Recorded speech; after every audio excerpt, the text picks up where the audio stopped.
Els vins han de parlar i, per tant, expressar una mica el sentiment que tu tens amb aquest país, amb aquest territori, amb aquesta terra, amb aquesta vinya. Tenim uns vins que potser siguin uns vins més honestos, uns vins més francs, no? Que realment et reflecteixen el que hi ha.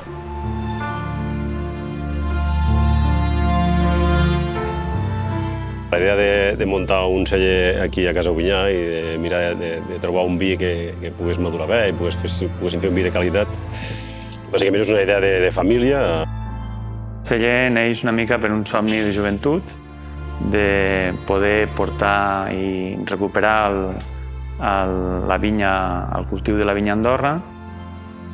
El meu avi feia vi, jo recordo de petit veure realment els raïms a casa, aixafant els raïms, però fèiem un vi, diguéssim, de taula per beure nosaltres.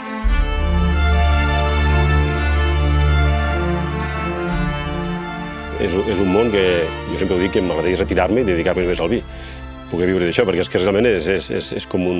Jo tinc 3 fills, és com si fos el quart fill, no? Totes aquestes característiques s'han de notar amb un vi que sobretot sigui sobri i sigui amb personalitat i amb la mineralitat i la frescor propi del país, no?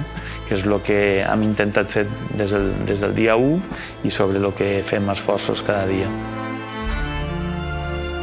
Vull veure una Andorra el dia de demà que estigui equilibrada. Una Andorra equilibrada a nivell paisatgístic, tenim un patrimoni que això s'ha de mantenir.